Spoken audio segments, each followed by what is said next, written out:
रविवार को मुख्यमंत्री मनोहर लाल करीब 11 बजे करनाल पहुंचे और यहां से उन्होंने प्रदेश की जनता को करोड़ों रुपए की सौगात दी। मुख्यमंत्री मनोहर लाल ने वीसी के माध्यम से करीब 2048 करोड़ रुपए के 169 विकासात्मक परियोजनाओं का उद्घाटन और शिलान्यास किया। सीएम मनोहर लाल ने कहा कि भ्रष्टाचार पर लगाम लगाने के लिए सरकार ने इंजीनियरिंग वर्क्स पोर्टल तैयार किया है, जिसमें किसी भी निर्माण कार्य का कॉन्ट्रैक्ट लेने के लिए पोर्टल का प्रयोग करना होगा। वहीं निर्माण को चेक करने के लिए एक क्वालिटी कंट्रोल अथॉरिटी बना रहे हैं, जो हर निर्माण कार्यों की क्वालिटी को चेक करेगी।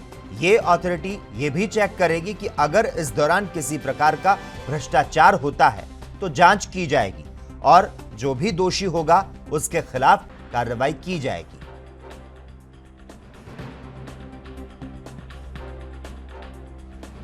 सभी 22 जिलों से आज अधिकारीगण, नेतागण, सभी कार्यकर्तागण, जनता के सभी प्रियजन जुड़े हैं। मैं इस अवसर पर हरियाणा प्रदेश और केंद्र सरकार के सभी मंत्रीगण, सभी हमारे सांसदगण, विधायकगण, प्रशासनिक अधिकारीगण और जनता से जुड़े हुए सभी बंधुओं का अभिनंदन करता हूं कि आज इस अवसर पर पूरा प्रदेश एक साथ मिलकर के हरियाणा की इस विकास गाथा के लिए विचार कर रहा है। ये हमारी हरियाणा की आगे बढ़ने वाली हमारी जो गतिविधियां हैं, हमारे जो सरोकार हैं, उसमें अब सब मिलकर के जब चिंतन करेंगे तो इस आगे बढ़ते हुए हरियाणा को और विकसित करने से कोई नहीं रोक सकता। मित्रों, आज एक और अवसर भी है जिसको याद करते हैं हम। श्री राधा अष्टमी का दिन है। श्री राधा अष्टमी के दिन पर आपको सबको बहुत बहुत बधाई, बहुत बहुत शुभकामनाएं। और कल 5 सितंबर है। 5 सितंबर हमको मालूम है शिक्षक दिवस के रूप में हम अपने देश में इसको मनाते हैं।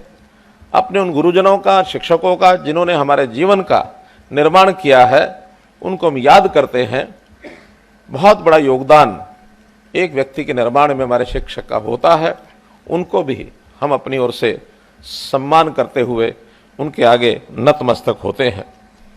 किसी भी देश या प्रदेश, उसका जो विकास का एकमात्र, मैं कह सकता हूं, अगर कोई एक फैक्टर होता है तो वहां का इंफ्रास्ट्रक्चर होता है। जितना इंफ्रास्ट्रक्चर मजबूत होगा उतना ही उस देश और प्रदेश की आर्थिक स्थिति मजबूत होगी।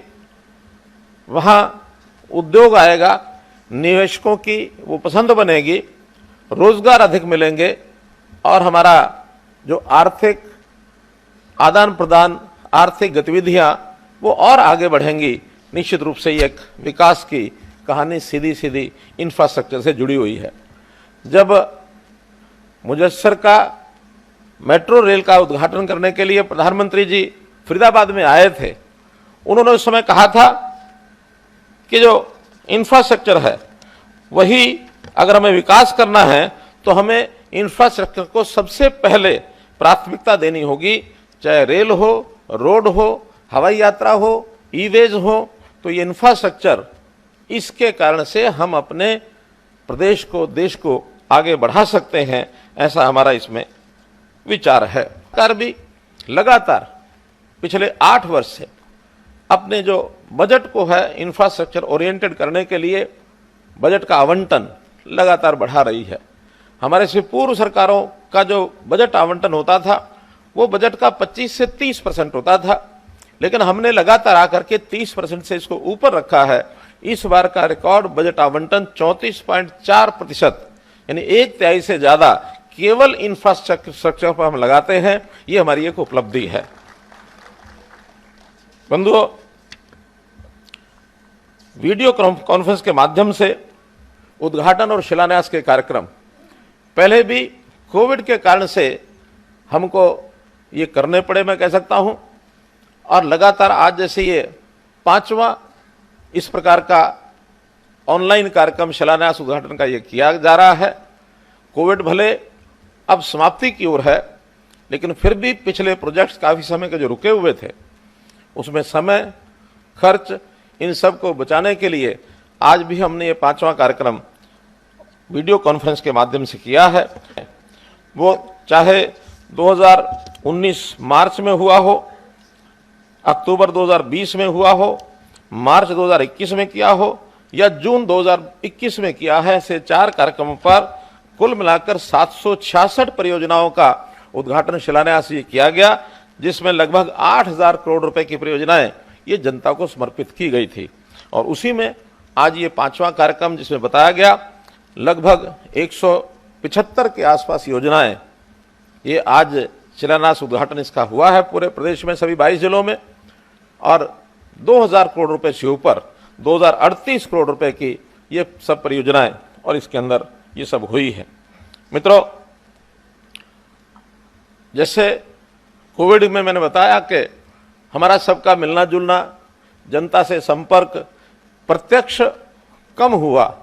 हम तकरीबन सब वर्चुअल मीटिंग्स और इस प्रकार की सभाएं भी ना करके हमने उनकी जो संपर्क बनाकर रखा वो ऑनलाइन संपर्क ज़्यादा था। दौरान भी अपनी रैलियां जो करनी शुरू की पूरे हरियाणा में अक्टूबर 21 के बाद 10 प्रगति रैलियां ये प्रदेश के कई जिलों में की हैं। बाकी जिले जो बचे हैं उनमें भी आगे अगले समय में ये सब रैलियां हम करेंगे और जितनी जितनी आवश्यकताएं वहां बताई जाती हैं उन सब का ध्यान रखते हुए और वहां घोषणाएं करके और उन कामों को उद्घाटन और शिलान्यास के माध्यम से ये पूरा किया जाता है। 2015 में ही हमने आते ही घोषणा की थी कि हर जिले में एक मेडिकल कॉलेज होगा और अभी पिछले बार के बजट में हमने घोषणा की थी कि हर जिला केंद्र पर 200 बेड का अस्पताल होगा। तो ये योजनाएं, इस पर हम काम कर रहे हैं। घोषणाएं सब पूरी हो चुकी हैं मेडिकल कॉलेजेस की, अब उनके शिलान्यास और उद्घाटन इस प्रकार से सब काम चल रहे हैं। और जब सभी मेडिकल कॉलेज हमारे तैयार होंगे, लगभग 3000 डॉक्टर्स इनको एडमिशन MBBS का ये मिलना शुरू हो जाएगा और मैं समझता हूं एक अच्छी संख्या में डॉक्टर्स की उसके बाद ये होनी शुरू